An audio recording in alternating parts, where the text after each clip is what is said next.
to OPM, online prayer meeting.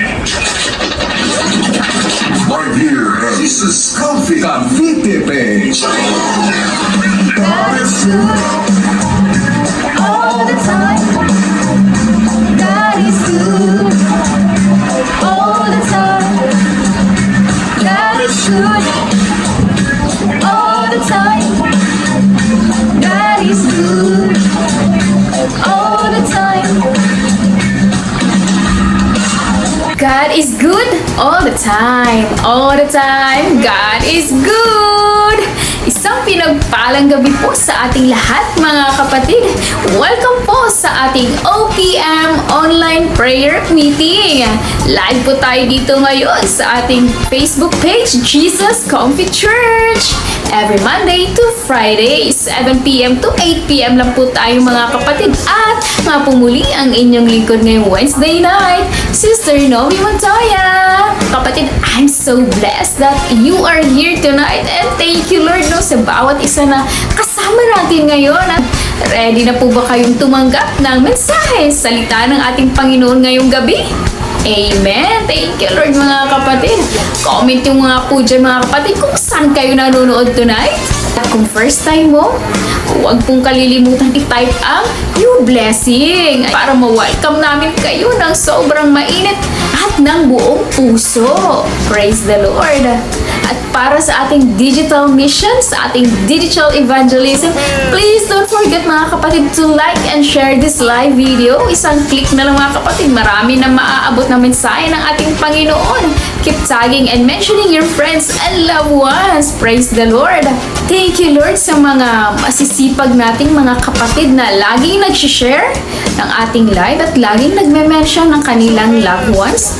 May your faithfulness be rewarded, mga kapatid. Ayan, thank you, Lord. Bati-bati muna tayo ng isang pinagpalang gabi. Ayan, sa mga early birds. Hello, Sis Rhea Quaresma. Laging maaga ito, no? From China. We are praying for you, sis. And we are looking forward to seeing you soon by God's grace. Ayan, hello, Sis Jenny de la Cruz. Dati lang nasa buran na itong kapatid natin. Ngayon, kasama na natin na nagpupuri sa ating Panginoon. Praise the Lord. Isang mainit na pagbati din sa ating local and international churches, sa mga kapatid natin na sa Jesus Comfy Church, Greece and Canada. Thank you, Lord Jesus, sa mga buhay niyo po, mga kapatid.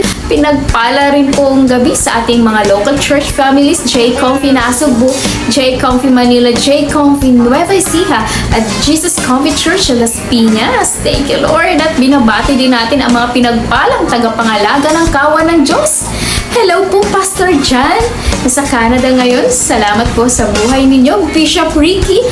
Hello po, Reverend Joe, Pastor Arnold, Pastor Vaji. Hello po, Pastor Bon, Pastor Josephine Ilagan. Salamat po sa inyong buhay, yung J-Comfy pastors natin. At shoutout din sa ating church ministries, no, from Praise and Worship Team, Young Pro Men's and Women's, no, Men's Ministry, Ushering Team, Gen Z and Growing Things Ministry. Of course, meron tayong Kids Church, no, Dance Team, Women's Ministry, Media Ministry. Ayan, thank you, Lord.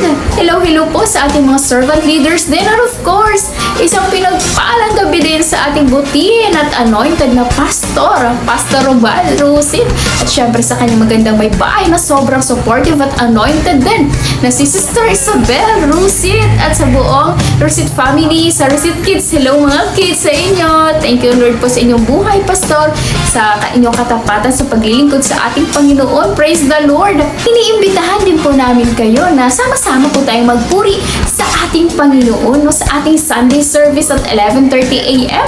Located po tayo sa Gig Mall, 2nd floor, Pulang Lupa, Las Piñas City. Sama muna, mga kapatid, ang iyong mga mahal sa buhay. At kung naghahanap ka ng church family or if you've been praying for a fresh encounter with Jesus, this is your confirmation, mga kapatid. And praise the Lord. Mga kapatid, bago tayo magtuloy-tuloy sa ating gawain, hingin muna natin ang presensya ng ating banal na Diyos sa ating kalagitnaan. Praise the Lord. Amen.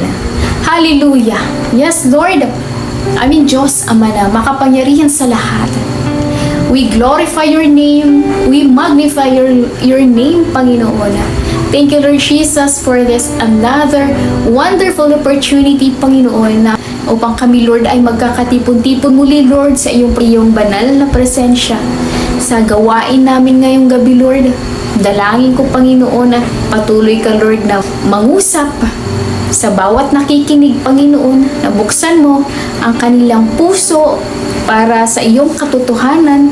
Ganon din, Panginoon, ang kanilang mga isipan upang, Lord, magkaroon ng transformation, Panginoon. Lord, bless mo ang bawat isang naririto, ganon din sa aming mga first-timers, Panginoon, na ikaw po, Lord, ang patuloy na mangusap sa kanila, Panginoon, sa paraan na maunawaan nila, Panginoon. At Lord, dalangin ko na hindi lang ngayon, Panginoon, kundi Lord, magpatuloy sila sa pakikinig, Panginoon. At Lord, tinadalangin ko yung mga kapatid namin, Lord, na wala ngayon.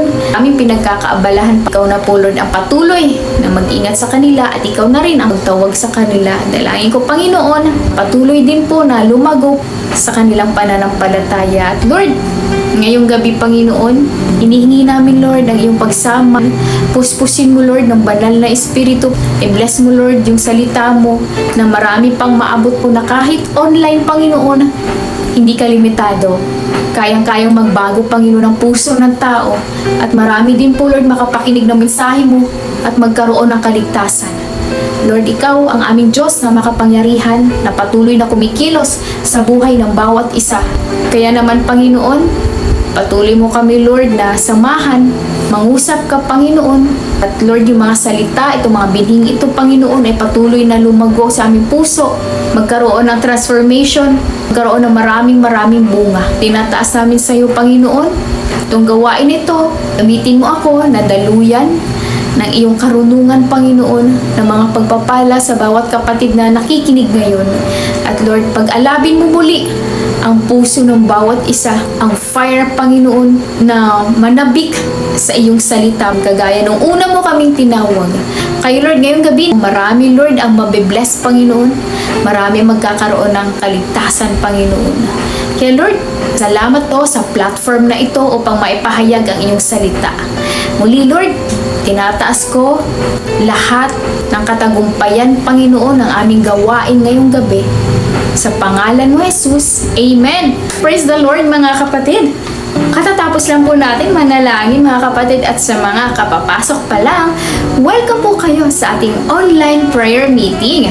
Live po tayo ngayon dito sa Jesus Coffee Church, no? Thank you, Lord. Tuloy-tuloy po ito, mga kapatid, no? From Monday to Friday, 7 to 8 p.m. lang po tayo, mga kapatid. Ang ating Monday, meron tayong Sunday service replay kung saan mapapanood natin ang praise and worship, sama-samang nagpupuri sa Panginoon, at syempre yung ating word. Tuesday naman ang ating Sunday service replay na ibabahagi ng ating butihing pastor.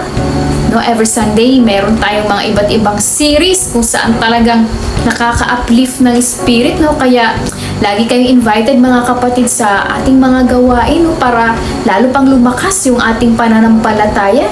Praise the Lord. Ngayon naman po, time to worship the Lord.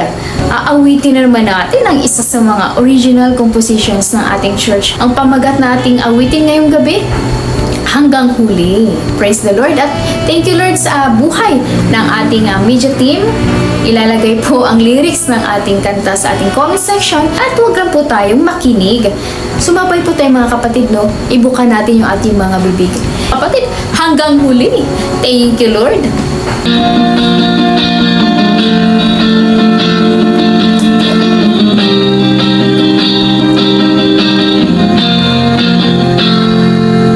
Sa gitna ng kahirapan, ikaw ay isasalamatan. Sinabi mo, hindi iiwan, hindi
masarap.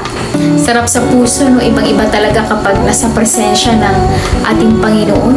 Yung kinanta po natin kanina mga kapatid ay isa sa mga original songs ng ating simbahan na Jesus Comfort Church, no? Pinamagatang Hanggang Huli. Lilingkod tayo sa ating Panginoon. Thank you, Lord, no?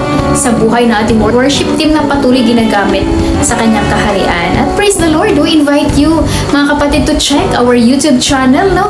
Mapapakinggan po natin ito at mapapanood, no? Marami pa tayong worship songs doon, sermon clips and short videos na siguradong magpapalakas sa faith nyo. Nasa comment section po natin, mga kapatid, ang ating link, no? Na ating YouTube channel. At kung hindi ka pa nakapag-subscribe, kapatid, subscribe ko na para lagi kang updated sa lahat ng uploads natin at talagang makakatulong sa spiritual growth mo. At meron din tayong TikTok account ng mga kapatid. Nasa comment section din natin. No? Siyempre dito sa ating page, Jesus Comfort Church, kung saan tayo live ngayon, mga kapatid. Please follow and like nyo po, mga kapatid, para lagi rin po kayong updated, no? Sa lahat ng ating mga gawain. Praise the Lord. At ngayon naman, mga kapatid, samahan nyo, magko-coffee break muna tayo. Dagdag kaalaman, makituklasan dito sa Coffee Break. That's a good idea! Presented by OOPM Online Prayer Meeting.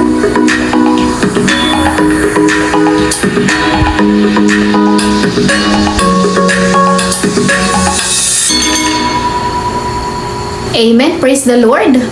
At ang ating coffee break ngayong gabi ay mababasa sa Proverbs o sa Tagalog ay Kawikaan chapter 23 verse 22.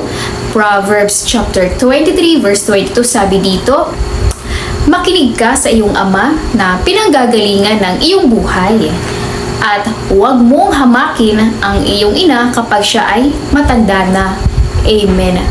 Meron pong dalawang sinabi si Solomon po dito, no? Ang writer ng Proverbs, ang sabi niya una, makinig. Pangalawa, igalang. At ito naman talaga ang nais at malinaw na instruction din, no, ng ating Panginoon sa bawat anak, sa bawat nandirito ngayon na nakikinig. Lalo na po sa ating mga kabataan ngayon. Una, ano sabi? Makinig sa iyong ama. Pangalawa, huwag mong hamakin ang iyong ina, lalo na habang siya'y tumatanda. Sabi nga nila, ang kabataan ang pag-asa ng bayan. Pero alam niyo po, sa totoo lang, mga kapatid, nakakalungkot na ang realidad ngayon. Sa dami ng balitang napapanood natin, may mga kabataang sinasaktan ang sariling magulang, may mga anak din na hindi na kayang alagaan ang kanilang mga tumatandang magulang. At meron pang iniiwan na lang basta sa lansangan na parang bang pusa lang o parang wala lang. Nakakaalarma na, no, na parang ang mga tabu noon ngayon normal na lang sa Gen Z. Totoo na, Gen Z naman talaga tayo ngayon, pero hindi ibig sabihin no na wala na rin tayong values, no? Hindi excuse ang panahon para kalimutan ang utos ng ating Panginoon. Nasabi diba sa Exodus 20:12, igala mo ang iyong ama at ina. Sa dami ng noise sa paligid natin, yung social media, TikTok, YouTube, IG, Facebook Reels, at kung ano-ano pang platforms, nawawala na talaga yung mga focus ng mga kabataan ngayon. Mas mabilis pa nga yata ang mag-reply diba, sa notification nila kaysa tawag ng nanay. Mas alert pa nga yata sa chat ng kaibigan kaysa tinig ng magulang. Kaya naman minsan, pahirapan na rin sa pag-utos sa kanila at talaga naman kapag pinagagalitan naman, dead man na lang. Iba na talaga, no? Mas mabilis pa yata, no, ang mag-roll ng eyes kaysa magsabi ng opo. Bakit nga ba ito mahalaga, no, na bigyan diin? Dahil hindi lang ito simpleng respeto, no, mga kapatid, kundi utos mismo ito ng Diyos. Sabi nga diba sa Ephesians chapter 1 verse 3, children, obey your parents in the Lord, for this is right. Honor your father and mother, which is the first commandment, with a promise, so that it will go well with you and that you may live, you may enjoy a long life on earth. Amen. Malinaw na anuman ang generation mo, millennials, Gen Z, baby boomers, di ba? Ang paggalang, pagsunod at pagrespeto sa ating mga magulang ay hindi nakabase sa panahon o kailan ka pinanganak, kundi ito ay utos ng Diyos para sa lahat ng panahon. Tandaan natin mga kapatid, ang pagiging suwail na anak ay hindi kinalulugdan ng magulang at mas lalong hindi kinalulugdan ng Panginoon. Reminder ito to every anak listening tonight, no?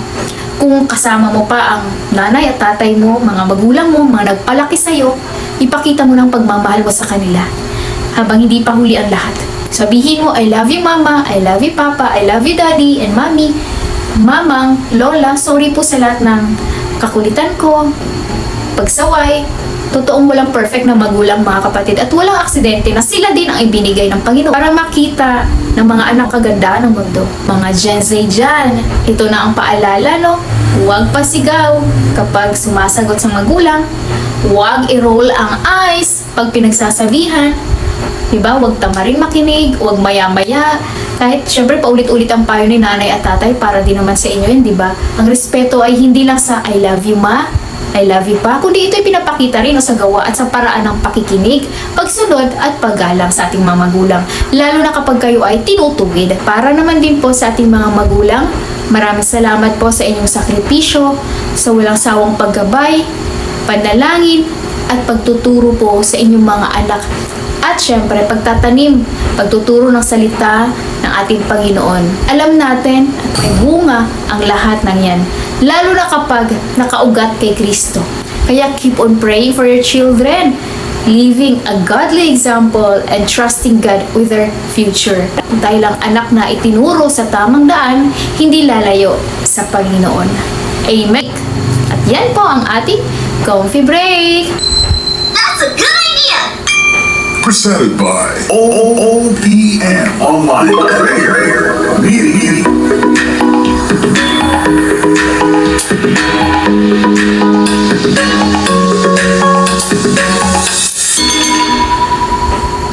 Amen. Praise the Lord mga kapatid, no, sa ating coffee break ngayong gabi. Patuloy na po tayong magbasa ng salita ng ating Panginoon, no, araw-araw at huwag lang natin basta babasahin mga kapatid, kundi isa puso natin ito, meditate natin ito upang patuloy tayong lumago sa ating pananampalataya at magkaroon ng tunay na pagbabago sa ating buhay. Amen. Praise the Lord.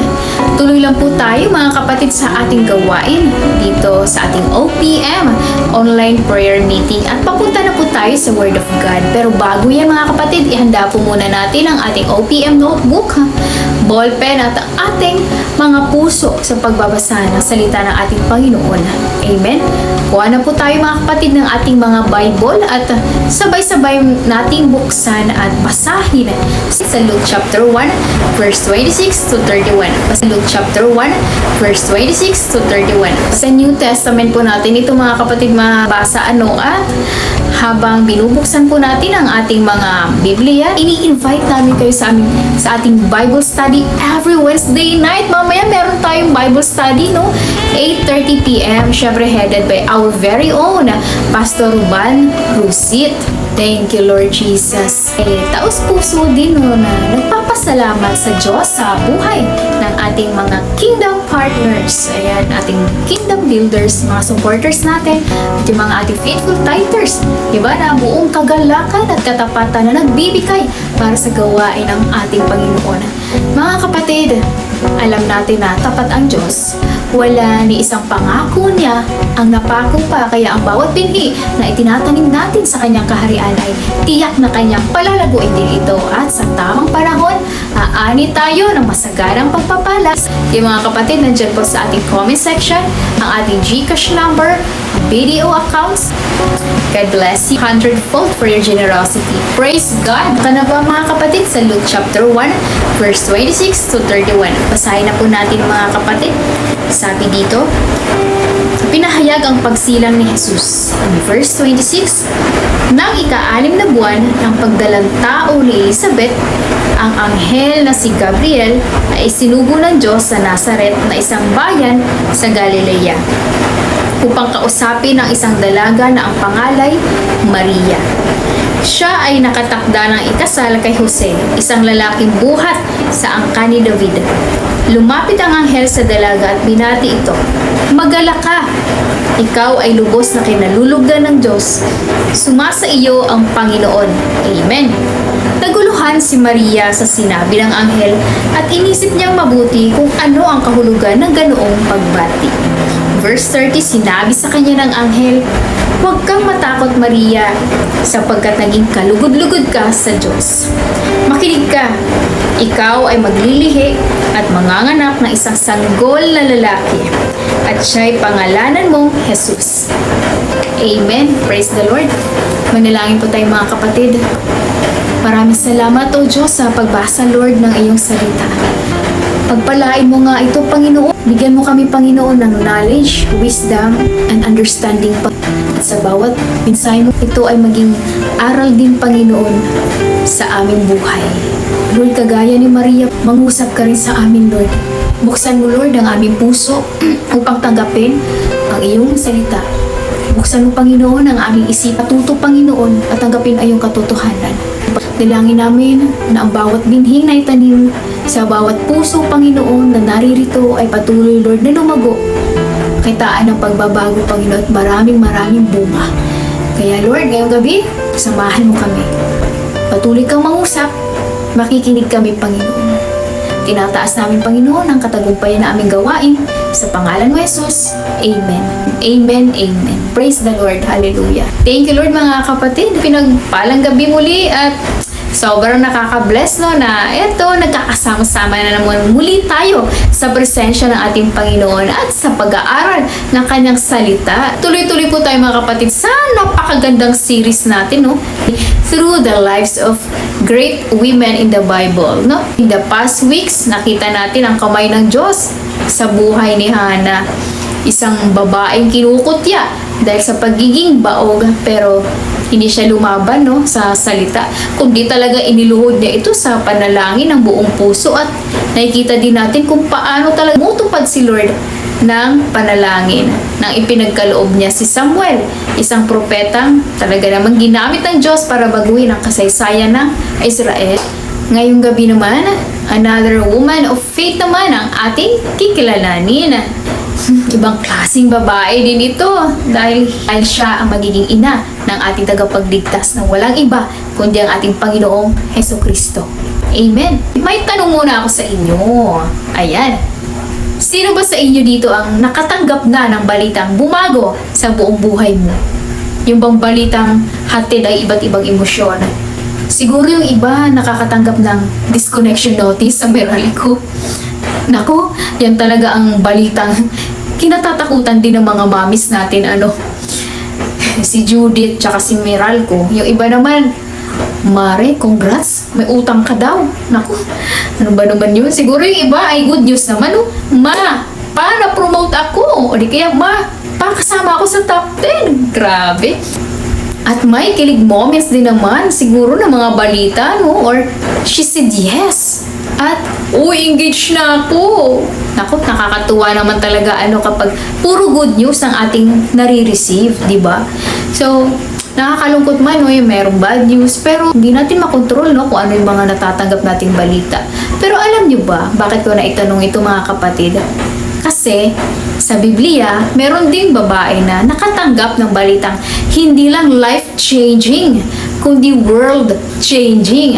At alam niyo ba kung sino ang naghatid ng earth-shaking na balitang ito? Hindi ito galing sa kapitbahay, ha? At hindi rin taga-GMA or ABS ang naghatid ng balita, kundi isang mensahero galing sa langit. What? Yes! Siya ay isang anghel na ang pangalan niya ay Angel Gabriel. Wow, grabe! Isang sugo mula sa langit ang nagbalita, Di kay Mary. Wow, Lord, grabe! What a divine visitation! Ikaw kaya, kapatid, sa mga kababaihan dyan, ano kaya yung mararamdaman mo kung may anghel din na bumisita sa'yo at sasabihin sa'yo, you will conceive and give birth to a son. Wow! Ano kayo magiging reaction mo, Sige nga, type nyo nga sa comment section. Siguro mapapatulala, Manginginig sa kaba o mahihimatay na lang. O hindi kaya, baka naman, Lord, hindi ako yun, baka sa kapitbahay ko yan, Lord. Pero alam niyo ba mga kapatid, si Mary, no, kahit natakot man siya, no, sa sinabi ng anghel o nakita yung anghel, hindi siya tumakbo at nagtago.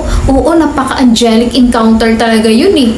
Kaya nga unang sinabi ng anghel kay Mary, di ba, na do not be afraid, Mary. Ngayong gabi mga kapatid, hindi lang natin pag-aaralan ang kwento ni Maria, no, kundi matututo din tayo mula sa kanya. Si Mary na tuwing December lang natin naririnig, di ba, na pinanganak si Jesus sa sabsaban. Pero ngayon, kahit hindi December, no, pag-aralan natin ang kwento ni Maria, no, kundi matuto din tayo mula sa kanya because even today, God is still looking for people like her, people like Maria, people who are available, who believe, and who are fully committed to His plan.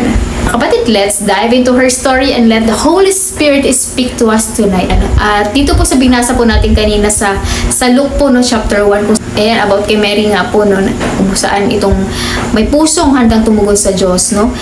Isang ordinaryong dalaga mula sa isang di kilalang lugar sa Nazareth. Ayan, walang reputasyon si Mary, walang titulo, pero siya ay ginamit ng Diyos. Isang berhen, may malinis na puso at may takot sa Diyos. Pero hindi lang si Maria ang bahagi ng plano ng Diyos. Siya ay betrothed. Engaged po si Mary kay Joseph, isang karpentero na mula sa lahi naman ni David, no. Sa kultura po kasi nila mga kapatid, yung betrothal ay halos kasal na, legal at sagrado ang kanilang commitment kahit hindi pa sila nagsasama. Ngayon, isipin mo ito kapatid, no, engaged ka, tapos biglang nagdadalang tao ang fiancé mo at hindi ikaw ang ama. Grabe. Pwede siyang papahiya eh, di ba, si Mary at si Joseph? Pwede siyang batuhin.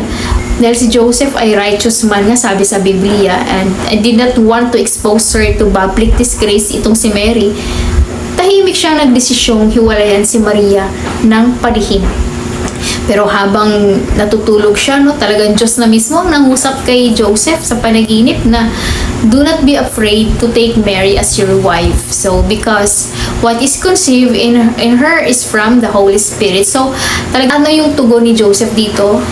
He did what the angel of the Lord commanded him. So, God was preparing hearts. He was preparing nations and history for the coming of our Lord and Savior Jesus Christ. Hindi isang hari o leader ng relihiyon ang unang ginamit ng Diyos, kundi isang kabataang may pusong surrendered. At yun nga po ay si Mary. Kaya ngayong gabi mga kapatid, meron po akong ibabahagi sa inyo na 3 points, no, o ABC points para mas madali nating matandaan ang mensahe ng Diyos. At ang unang point na ibabahagi ko tonight, mga kapatid, ay letter A, available for God. Type nyo nga dyan mga kapatid, available for God. Sige nga mga kapatid, i-type nyo sa comment section, Lord, I'm available. Now, speaking of available mga kapatid, di ba madalas nating naririnig ito sa araw-araw sa mga friends, families natin, no? Familiar na talaga tayo dyan. Uy, available ka ba this weekend? Tara, kape tayo.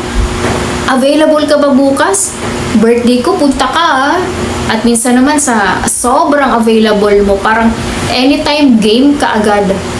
Uy, road trip naman tayo, sama ka ah.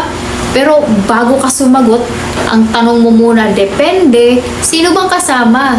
Diba minsan ganyan tayo minsan? Let's be real mga kapatid. Madalas ang pagiging available natin ay nakadepende rin, no, sa kausap, sa mood natin, kung feel lang talaga natin. Kapatid, kapag si Lord ba ang tumawag, available ka ba? Hindi para sa kape ha, hindi para gumala ha, pero para sa kalooban niya, para sa plano niya, para sa kingdom work niya. Available ka ba? Alam niyo kapatid, si Mary kung tutuusin, pwede naman siyang tumanggi, tama? Marami siyang valid reason eh. Her age, si Mary, bata pa siya. Scholars say she was about 14 to 15 years old that time. Her status, ordinaryong babae lang siya. Wala namang special sa kanya. Hindi siya kilala. Hindi siya reyna. Her unknowns. Paano niya i-explain sa family niya na nagdadalang tao siya? Through the Holy Spirit. Ngayon kapatid, tanungin natin ang mga sarili natin. Ano ba ang mga humahadlang sa atin para hindi maging available sa Diyos? Let's be honest mga kapatid. Ang opposite na available ay hindi lang unavailable. Ang pinakakalaban niyan ay busyness. Tama? Yes, busy sa trabaho, busy sa errands, busy sa negosyo, busy sa social media. Hindi naman masama ang pinagkakaabalahan natin mga kapatid dahil lahat naman yan ay nagmula din sa ating Panginoon, ang trabaho natin, ang business natin. Pero nagiging mali lang no, kapag mas priority mo na ang mundo kaysa presensya ng Panginoon. Kaya kapag may nagyaya na, di ba, tara Bible study tayo. Ang sagot, next time na lang, maglalaba pa kasi ako eh. Tara church tayo. Naku, tambak pa ako sa gawain sa bahay. Tara, prayer meeting na. Diba, yung mga ganun. Pas muna ako dyan. May ibang lakad kasi ako ngayon eh. Bakit kaya ganun mga kapatid no? Kapag si Lord ang nagyaya, ang dali nating i-delay. Pero kapag gala, agad-agad, go! Anong oras ba kayo bukas? Anong oras yung gala natin? O di kaya, sasama ako kapag kasama si ganito. Kasama ako kapag kasama si ganyan. Isipin niyo ito mga kapatid ha, nung si Mary ba tinawag? Hindi naman group call yun, di ba? Hindi naman niya kasama si Joseph or friends niya. Mag-isa lang si Mary that time at wala rin special celebration sa araw na yun. It was a normal day. Pero kahit ordinaryong araw yun, dumating ang divine appointment. Dahil available si Mary. Nagamit siya ng Diyos para sa kanyang layunin at pinakamalaking plano dahil available siya. Ganon din tayo mga kapatid. Ang pagtawag ng Diyos ay personal, hindi group setting. Hindi rin by barkadahan at tandaan natin mga kapatid, ang pagharap din natin sa langit, individual at hindi rin by group. Pray mga kapatid, ganyan din tayo, no? Maging available tayo. Hindi lang tuwing Sunday, hindi lang kapag may feel good moment, kapag si Lord ang nagbigay ng instructions, di ba? Malinaw yun at sigurado, kagaya kay Mary, di ba? May clarity at hindi ka maliligaw kasi may direction eh. Madidiscern mo na, teka, boses yun ni Lord di ba? Kasi ang totoong tupa ni Lord, naririnig ang boses ng kanyang pastol. Sabi sa John chapter 10 verse 27 to 29, nakikinig sa akin ang aking mga tupa. Nakikilala ko sila at sumusunod sila sa akin. Amen? So, paano maririnig ang tinig ng Panginoon? Sa araw-araw na pagbabasa ng kanyang salita, ang Biblia, to study the Word, sa pananalangin, sa pag-worship, sa pag-journal, sa pakikinig ng preaching, di ba? Every Sunday, maraming series na bahagi nating pastor. Dito malinaw no, na maririnig natin ang instructions at pangungusap ni Lord sa atin. At ang kanyang pinapagawa sa atin ay malinaw din no. Kaya patuloy tayong lumalago mga kapatid sa ating pananampalataya by hearing and hearing the Word of God. Kagaya ni Mary, nung narinig niya ang sinabi ng anghel, naniwala siya and available siya that time. Because when you make yourself available to God, He makes the impossible possible. Saan ba tayo dapat na maging available? Be available despite your limitations. Ayan kapatid, minsan iniisip mo na, hindi naman yata ako qualified Lord eh. Or bata pa naman ako Lord. Wala naman akong alam sa ganyan. Wala naman akong yaman. Wala akong posisyon. Wala akong influence. Kapatid, tandaan mo, hindi dahilan ng edad para gamitin ng Diyos. Kahit sino ka man, bata ka man, matanda ka man, pwede kang gamitin ng ating Panginoon. Tingnan niyo si Mary mga kapatid. Teenager, ordinaryong babae. Hindi nga siya kilala, di ba? Pero ang Diyos hindi tumitingin sa resume mo. Hindi naman impress talaga si Lord kung ano yung mga achievements mo sa buhay. Actually, galing naman lahat yan sa ating Panginoon eh. Wala tayong may pagmamalaki. Yung posisyon mo, yung work mo, yung karugtong ng name mo sa pangalan mo, oo, pabor yan ni Lord. At pagpapala. Pero, hindi naman yan ang hinahanap ng Diyos. Ang hinahanap niya ang availability mo. So, I pray mga kapatid, no? Ganun din tayo. Si David nga, isang batang pastol din, no? Hindi nga siya isinama sa lineup ng magkakapatid para pagpilian bilang hari. Pero anong sabi ng Diyos kay Samuel? In 1 Samuel chapter 16 verse 7, Samuel, huwag mong tingnan ang kanyang taas at kakisigan sapagkat hindi siya ang pinili ko. Sinasabi ng Panginoon kay Samuel na huwag tingnan si Eliab kasi napakakisig po niya, yun po yung panganay nila ni Samuel. Kasi mga kapatid, kahit anong gawin natin, no, hindi talaga tayo magiging perfect. Si Lord lang talaga ang perfect.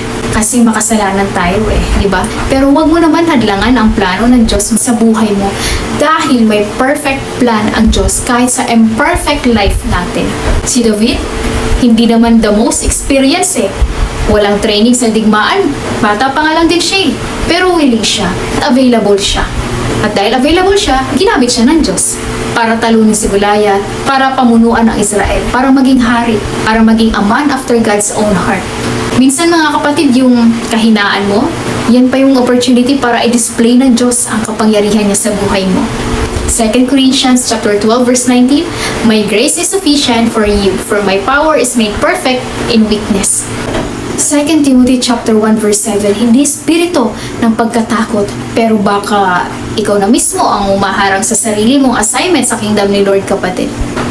Pakinggan mo si Pablo kay Timothy. 1 Timothy chapter 4 verse 12, sabi ni Paul ito kay Timothy, huwag mong hayaang hamakin kanino man dahil sa iyong kabataan. Sa halip, maging huwaran ka sa mga mananampalataya, sa pananalita, ugali, pag-ibig, at kalinisan. Bata pa si Timothy pero hindi sinabi ni Paul na hintayin mong maging leader ka muna bago ka kumilos. Sabi niya, maging huwaran ka ngayon pa lang. Ganyan din ang paalala sa atin, hindi hadlang ang edad o kakulangan sa galing o karanasan mo. Ang hadlang lang ay kapag pinayagan mong maniwala ang puso mo sa mga excuses. Pinangako naman ni Lord sa atin, di ba? Sa bawat mission natin na hindi niya tayo pababayaan ni iiwanan man. God does not need you to understand everything. Hindi niya naman sinabi na i-figure out mo lahat. Ang sabi niya, just trust me, anak. He just needs your yes. Ang tanong, available ka ba ngayon, kapatid? Kung tinatawag ka ni Lord ngayon, huwag ka na magdalawang isip pa, sumagot ka, yes Lord, amen. Believe in God's promise, mga kapatid. At alam niyo mga kapatid, kung ang availability ni Mary ang nagbukas ng pinto para sa plano ng Diyos, ang pananampalataya naman niya ang nagselyo nito sa kanyang puso. Mary did not just say yes outwardly, she believed inwardly. She did not just say yes with her mouth. She said yes with her faith. Kaya ginamit siya ng Diyos ng pangmalakasan talaga para sa kanyang kaharian, ang magdala ng tagapagligtas ng mundo. Alam niyo mga kapatid kung ano yung naging edge ni Mary? Trust. Nagtiwala siya kahit hindi niya alam ang buong detalye dahil alam niya kung sino ang tumawag sa kanya. Kapatid, yung din ang hinahanap ng Diyos sa iyo ngayon. 100% na pagtitiwala. Hindi lang ang yes Lord sa labi, kundi yes Lord na may pananampalataya. So, here's our second point for tonight mga kapatid. Believe in God's promise. Believe in God's promise. Pakitype mo nga dyan mga kapatid, Lord, I choose to believe. Sabi sa Luke chapter 1 verse 45, Blessed is she who believed that the Lord would fulfill His promises to her. Take note mga kapatid, hindi sinabing blessed is she who understood everything. Hindi rin sinabi blessed is she who had all the resources, kundi blessed is she who believed. Kapatid, sa dami ng pangako ng Diyos sa Biblia, minsan ang tanong hindi na lang kung may promise ba talaga si Lord, kundi ang tanong ay naniniwala ka ba talaga sa promise ni Lord? Let's learn from Mary. A woman who believed even when believing came with a price. Bakit? Kasi buhay na niya nakataya dito She believed even when it didn't make sense and the cost of her obedience. Tanong ni Mary sa Luke chapter 1 verse 34, How will this be since I am a virgin? Birhen po si Mary mga kapatid at alam natin yan. Pero buntis siya sa pamamagitan ng banal na espiritu. At wala pa sa kasaysayan ang ganung pangyayari mga kapatid. Siya pa lang. Paano niya may paliliwanag sa pamilya na, sa komunidad, sa boyfriend niya si Joseph? Kasi sa kultura nga, di ba? Very ang purity at reputasyon ng isang babae ay napakahalaga. Lalo na kung siya ay engaged pero hindi pa kasal, betrothal. legal commitment. Ito na engagement sa Jewish culture or betrothal. Ito ay hindi simpleng fiancé-fiancé lang, no, tulad ngayon. Ito ay legal talaga na kasunduan na halos parang kasal na pero wala pang pagsasama. Physically, bawal pa yun. Kaya kapag ang babaeng engaged at nabuntis, ito ay tinitingnan matinding kasalanan. Katumbas nito ay adultery. Sabi sa Deuteronomy chapter 22 verse 23 to 24, kung ang isang dalaga ay nakatakda na ikasal at mahuli ng may ibang lalaki, sila ay parehong papatayin. Stone to death ang kaparusahan nito, mga kapatid. Grabe, di ba? Pangalawa, public shame and family honor, kasi kaiyan ito ay sa buong pamilya. Sa kultura nila, honor and shame ay isa sa pinakamalaking values talaga.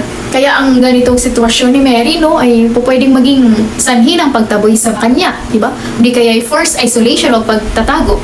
Even si Joseph, bilang isang righteous man, ay gustong hiwalayin, di ba, si Maria ng palihim para hindi siya mapahiya at mahatulan ng kamatayan. What makes Mary's faith powerful? Ngayon isipin mo ulit ang ginawa ni Maria, kapatid. Sabi niya, ako'y alipin ng Panginoon.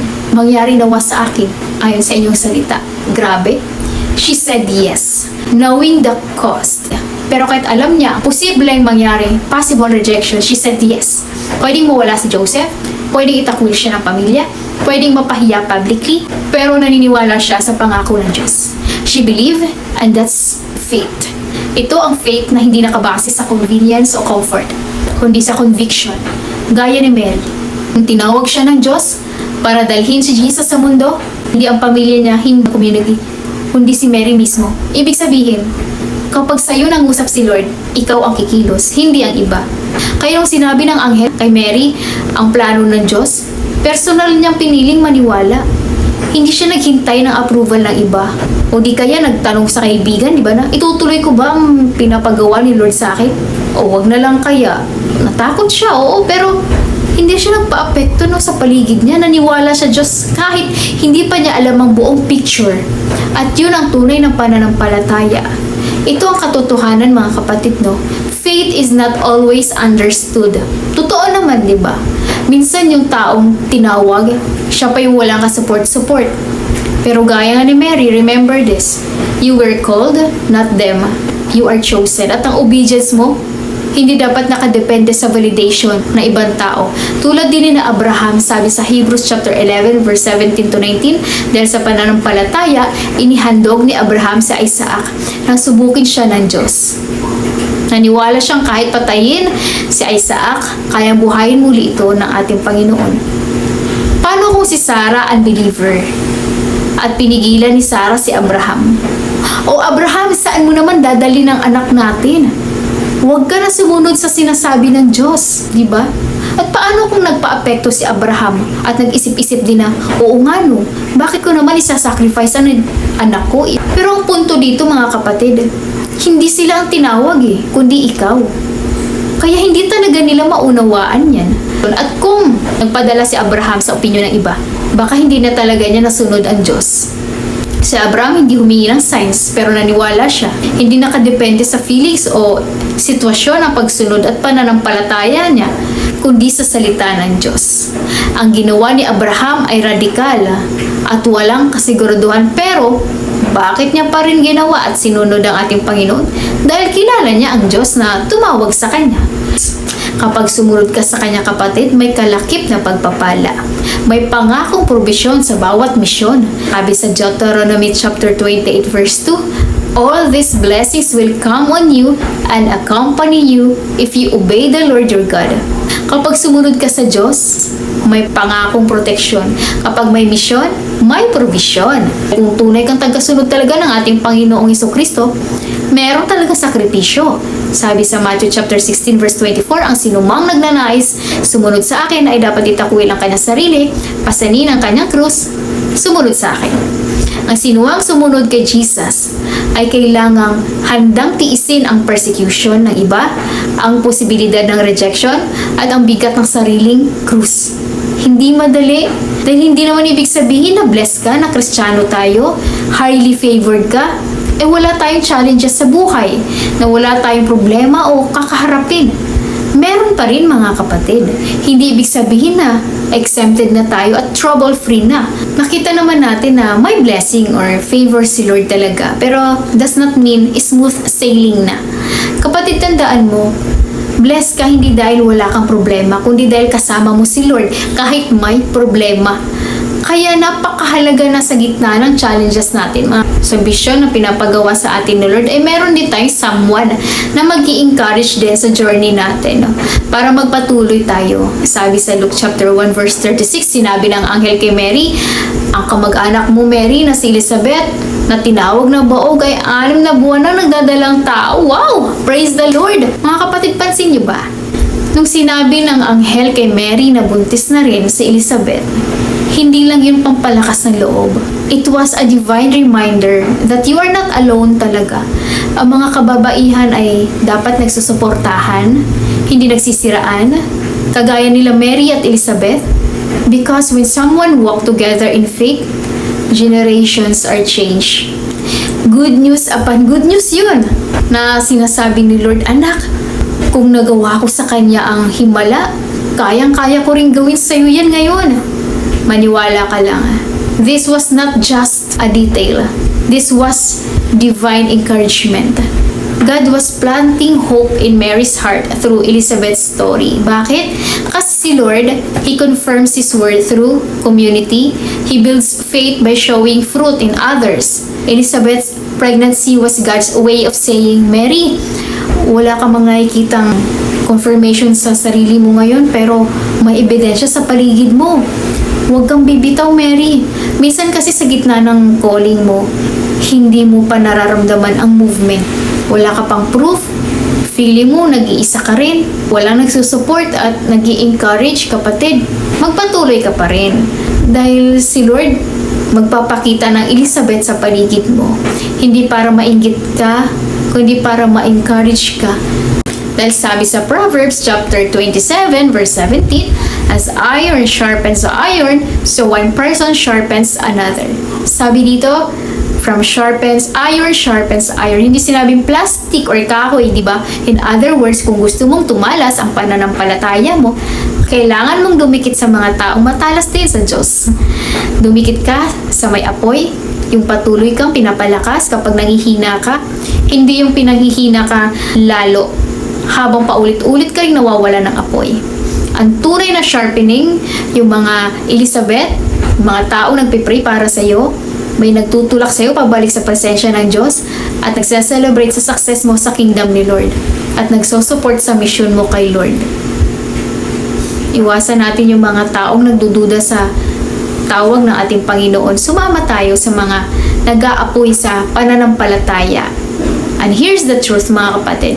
Hindi lahat ng babae na nakapaligid sa iyo ay Elizabeth.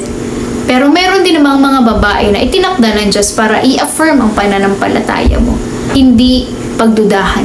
Para ipag-pray ka, hindi i-compare ka. Ang totoong godly sisterhood, hindi inggitan, hindi hilahan pababa, kundi empowerment through encouragement. Confirmation through the Spirit. Unity, not competition. We don't just need friends, we need faith sharpeners. We don't just need people who agree with us, we need people who will align us with God's truth. Kaya, kung meron ka Elizabeth sa buhay mo, yung taong ginagamit ni Lord para tumalas ka, i-appreciate mo siya, kapatid. Ipagpasalamat mo sa Diyos. That's why Mary went to Elizabeth, because faith needs fuel. At madalas, ang gasolina mo ay hindi impormasyon, kundi relasyon, godly connections, spirit-filled companions. Sabi sa Ecclesiastes chapter 4 verse 9 to 10, two are better than one. If either of them falls down, no one can help them. Help other up. So kapatid, tanong, sino ang Elizabeth mo? At kaninong Mary ka tinatawag ni Lord na palakasin? Isang Elizabeth na nagsasabi sa iyong pinagpala ka, you are chosen, kaya mo yan, tuloy mo lang yan sis. Tuloy mo lang pagsiserve mo kay Lord. Someone who will pray for you, not pray on you. Encourage you, not embarrass you. Strengthen your calling, not silence it. Kaya kapatid, tanungin mo sarili mo, Sino ang Elizabeth sa buhay ko? At kanino ka rin tinatawag ni Lord na maging Elizabeth para magpalakas ng loob ng ibang tinawag niya? Dahil ang babae na puspos ng espiritu ay hindi naninira ng kapwa babae. She builds, she blesses, and most importantly, she believes in God's promises. Amen, kapatid? Availability is good, believing is powerful, pero may isa pang mahalagang susi. Mahalagang susi, commitment. Kaya for our third point mga kapatid, committed to God's plan. Sige nga mga kapatid, i-type nyo nga dyan sa comment section, Lord, I will stay committed. And let's be honest for a moment mga kapatid. Ang daming tao ngayon ang excited sa umpisa, pero bihira ang committed hanggang dulo. Parang New Year's resolution lang, no? 'Di ba? Excited sa January kasi mauumpisahan yung pagda-diet. Yes, magda-diet na ako, pero nung na-discourage na pagdating ng February, marami ang nagsasabing, "Yes, Lord," habang inspired. Pero nung dumating ang pressure, nawala na ng prayer life. Nung dumating ang bagyo, nabuwal na. Yung dating, Lord, use me Lord. Naging Lord, time first muna ako dyan. Hindi lang sinagot ang panalangin, tumigil na rin sa pananampalataya. Mga kapatid, hindi lang po ito commitment na Lord, yes po, kapag Sunday service. It's about saying yes every single day. Mary was not just available, she was committed. Commitment is not just about starting, it's about finishing with what God called you to do. Kaya ang tanong mga kapatid, yung yes mo ba kay Lord, panandalian lang o panghabang buhay? Hanggang huli, maglilingkod. Sabi sa Luke chapter 1 verse 46, "My soul magnifies the Lord." After niya tanggapin ang plano ng Diyos, hindi siya nagreklamo, nag-rejoice siya. She sang a song not after the breakthrough, but in the middle of uncertainty. Kahit mahirap kapatid, may awit pa rin siya sa puso. Kahit hindi pa kita ang end result, yung blessing, pinili niyang i-magnify ang Diyos, hindi yung pagsubok ang minagnify niya. At yung awit niya was a song of faith. Talagang na-encourage si Mary no, sa pagbisita niya kay Elizabeth. At napalakas ang kanyang faith para humarap sa kanyang pagdadaanan pa. Ikaw kapatid, magiging committed ka pa rin ba in the process of refining, pruning? Diba halimbawa, diba bago mo marating ang magagandang tanawin, halimbawa yung Mount Batulao or di kaya yung Mount Pulag, diba bago mo matanaw ang ganda ng Mount Pulag mula sa itaas, ang ganda ng sunrise, ang ganda ng Sea of Clouds, diba ang dami mo munang dadaanan na hindi maganda. May matarik na daan, minsan nga madilim, di ba? Madamo, malamig, nakakapagod, di ba? May tibak pa, di ba? May hingal moment, may moments na gusto mo na lang din sumuko, gusto mo umatras. So, pagdating mo doon, masasabi mo na, worth it pala yung pagod ko, yung hingal ko, di ba? Yung lubak-lubak. Ganyan din mga kapatid ang pagsunod natin sa plano ng Diyos. No? Hindi man maging comfortable, hindi agad-agad makikita yung resulta. Pero kung committed ka talaga, mula umpisa hanggang dulo, makikita mo rin na ang kabuuan, ang kagandahan ng plano ng ating Panginoon. Kagaya ni Mary, alam na marami siyang pagdadaanan, alam niya yun. Hindi ito simple, hindi ito madali, pero hindi siya iniwan ng Diyos. Kasama niya ang Panginoon. Pinalakas siya ng anghel, pinalakas siya ni Elizabeth. At maging ikaw din kapatid, hindi ka rin nag-iisa sa journey mo. Back up mo ang langit mga kapatid sa misyon mo at pinapagawa ng ating Panginoon. Ano ba ang naging tugon ni Mary dito? She sang a praise of faith. Bakit napakawit si Mary? Hindi dahil everything was perfect, but because she knew her God is faithful. Umawit siya ng papuri dahil alam niyang tapat ang Diyos. She trusted His purpose and she rejoiced in the middle of uncertainty. Ikaw kapatid, committed ka pa rin ba in the process of refining and pruning? Mapapaawit ka pa rin ba kahit hindi mo nakikita ang breakthrough? Kayang-kaya mo pa rin bang sabihin, "My soul magnifies the Lord." Kahit naglulupay-pay na ang puso mo, makakapagpuri ka pa rin ba? Kahit magmugto na ang mata mo sa pagluha? Ang totoo kapatid, kapag sa proseso ka tumingin, masasaktan ka. Kapag emotions ang basihan, bibitaw ka talaga. Kapag tao lang ang standard mo, madidisappoint ka. ang mata mo naka-fix, naka-focus sa Diyos, hindi ka basta-basta matitinag. Kaya kapag nakatingin ka, kapatid, sa suffering, malulunod ka talaga sa discouragement. Hindi ito, Lord, na I will praise you, Lord, pag okay ang lahat. Kundi, Lord, I will praise you kahit hindi pa okay. Mary praised God not because it was easy, but because God was worthy. Kapag ang tingin mo, kapatid, ay sa purpose ng Diyos, makikita mo ang pag-asa kahit sa gitna ng paghihirap. Kung mga kapatid, don't focus on the fire. Focus on Jesus. Don't dwell on the temporary pain. Trust God for the eternal gain. Because God is not wasting your process. He's preparing you for His promise. Romans chapter 8 verse 18, I consider that our present sufferings are not worth comparing with the glory that will be revealed in us. Amen! Si Mary, hindi niya minagnify ang sitwasyon. Lord, grabe naman pagsubok to. Ayoko na, Lord. Suko na ako. Hindi, diba? Kumbaga, bagkus minagnify niya ang kanyang tagapagligtas. Wala pa siyang baby bump, pero may praise burst na sa puso niya. Ganyan ang totoong commitment, mga kapatid. Hindi nakabase sa nararamdaman, kundi sa katapatan ng Diyos. Yung kahit masakit na, aawit pa rin ako, Lord. Kahit may luha ka na, may hallelujah pa rin. Kahit hindi malinaw, nagtitiwala ka pa rin. Isaiah chapter 26 verse 3, you will keep in perfect peace those whose minds are steadfast because they trust in you. Kapag matatag ang isip mo sa Diyos, mga kapatid, hindi basta-basta magigiba ng pressure o problema. Kasi may peace ka eh. Kahit nasa gitna ka ng storm, dahil ang tiwala mo na sa Panginoon. Yun ang peace na nagmumula sa Panginoon, hindi galing sa mundo ito. Hindi sa sitwasyon. Dahil ang pundasyon mo ay nakaangkla sa may hawak ng solusyon na walang iba kundi ang ating Panginoong Jesus.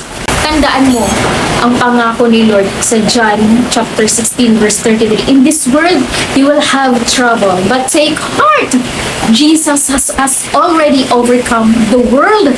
Amen! Kaya kapatid, patuloy ka lang sa buwak mo kay Jesus. Even when you feel unseen at hindi ka nare-recognize, diba?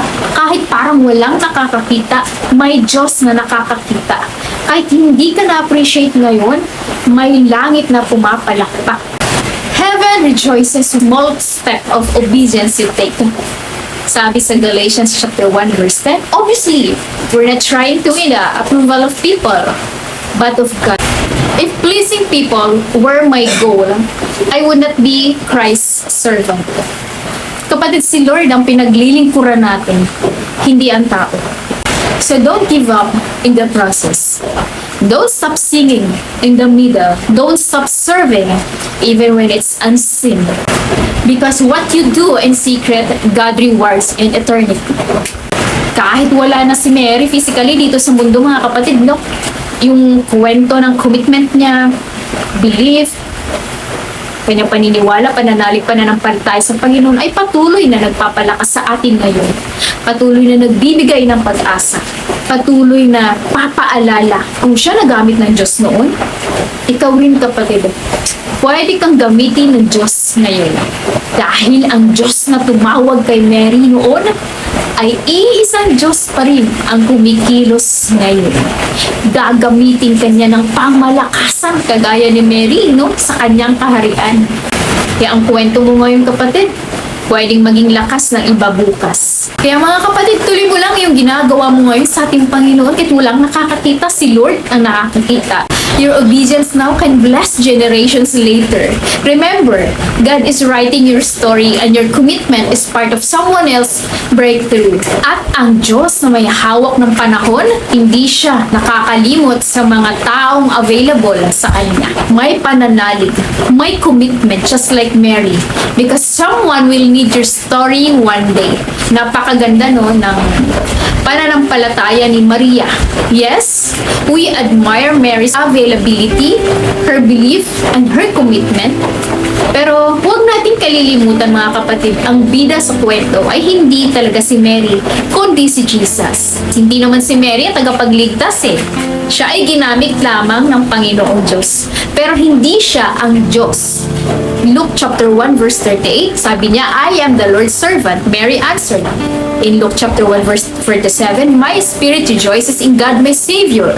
So malinaw na kahit si Mary, nangangailangan din siya ng tagapagligtas. Hindi niya sinabing siya ang Savior. Oo, blessed si Mary, highly favored siya, chosen one siya, pero hindi siya ang sinamba ng mga apostol. Hindi rin siya ang nagturo na sambahin siya. Ang laman ng kanyang puso at kanta ay papuri patungkol sa ating Panginoon, purihin ang Diyos. Hindi patungkol sa sarili niya. She never accepted worship. So bakit siya sinasamba ng ilan?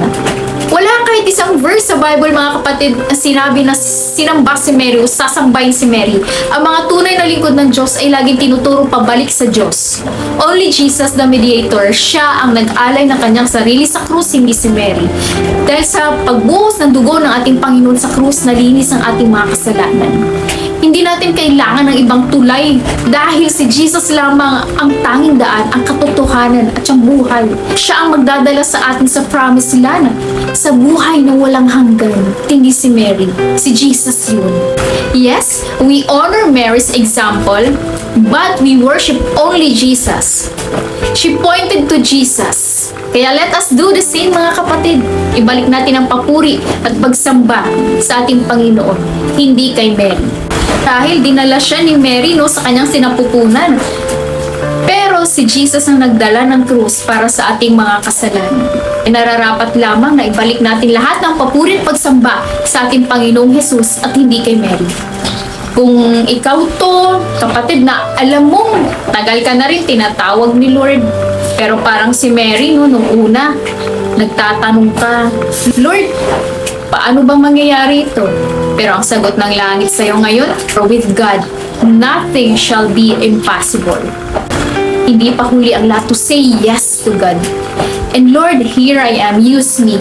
Yung mga kapatid, kung ikaw to na nag-aalinlangan pa rin sa pinapagawa ng ating Panginoon, hindi pa tinatanggap bilang Panginoon na tagapagligtas sa kanyang buhay, ito na ang perfect time para tanggapin natin siya. Humingi tayo ng tawad sa Kanya sa lahat ng ating mga kasalanan, sa lahat ng ating mga pagkukulang, dahil hindi naman talaga natin kaya magkaroon ng kaligtasan kung sa sarili lang natin at kung sa pamamagitan ng Mary, kundi sa pamamagitan ng ating Panginoong Hesukristo. Kaya mga kapatid, sabayan niyo ako sa panalangin, tatanggapin natin ng buong puso ang ating Panginoon ngayong gabi. Sabayan niyo ako sa pagtanggap sa ating Panginoon. Bukan natin ang mga bibig natin, itaas natin ang mga dalawang kamay natin at ipikit natin ang mata natin. At huwag natin papansinin yung mga katabi natin, mga kapatid. Personal ito ang pagtawag ng Panginoon sa iyo ngayon. Yung mga kapatid, sabayan niyo.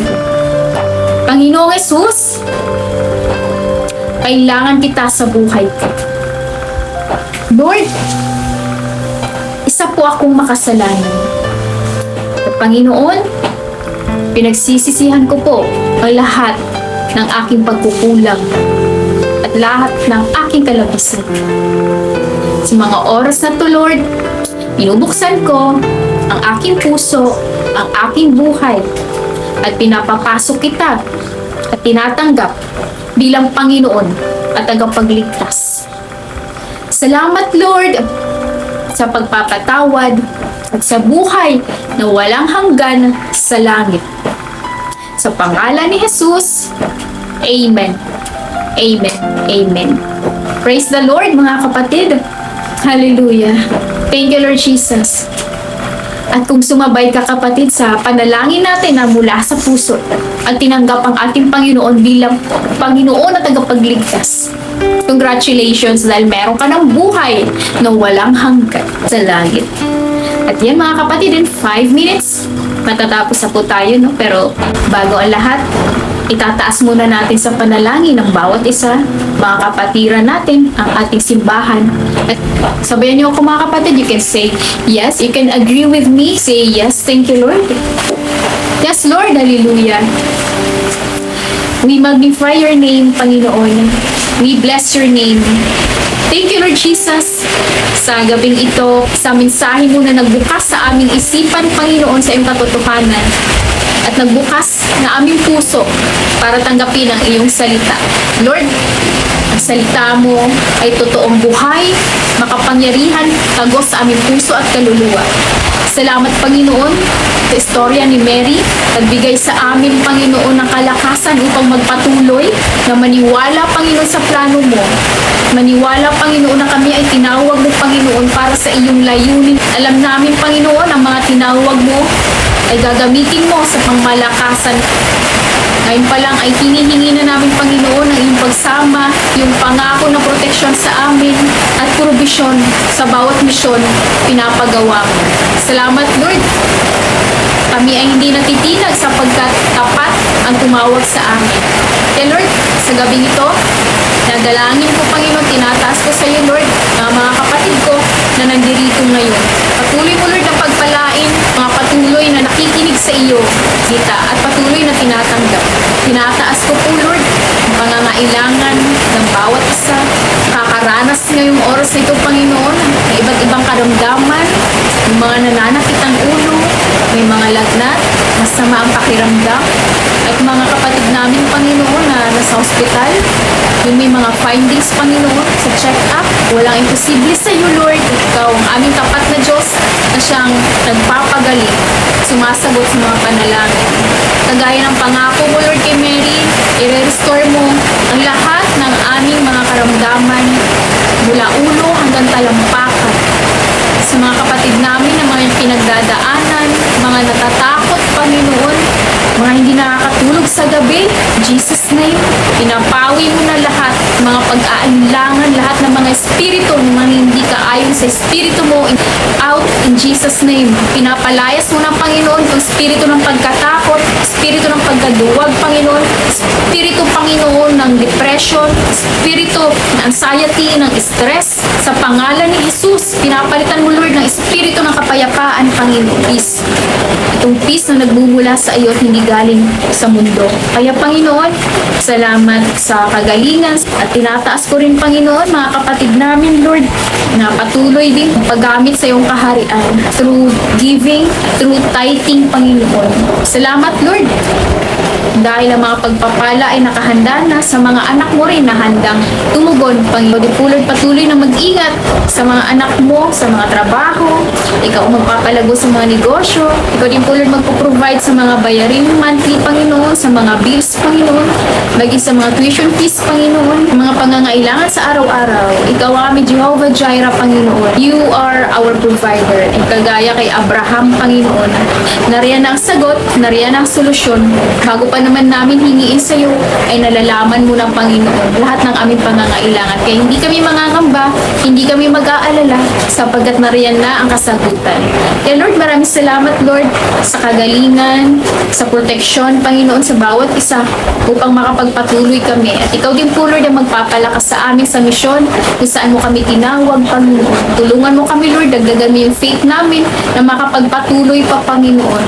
Makapag-encourage pa, Panginoon, patuloy na maglingkod sa iyong kaharian. Sa sanktuaryo namin, ikaw mag-provide, Lord, yung pangangailangan namin para matapos na rin ito. At Lord, salamat po sa pag-bless, Panginoon, sa mga anak mo. Kay Lord, maraming salamat sa pagsama sa amin ngayong gabing ito, Panginoon.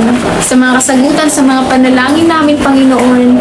Sa pangako mong proteksyon, sa pangako mo, Lord, provision, Panginoon. Sa pangako mong restoration, Panginoon, this month of July, Panginoon, na unti-unti ay nararanasan namin, Panginoon. At patuloy mong pinaparanas sa mga anak mo. Tiniklaim na namin lahat ng ito, Lord, at pinabalik namin lahat ng papurit at samba sa tanging banal na pangalan ni Jesus. Amen. Amen. Amen. Praise the Lord. Thank you, Lord, mga kapatid. Tapos na po tayo no, sa ating OPM ngayong Wednesday night. Tunay nga pinagpala tayo ng presensya at salita ng Panginoon.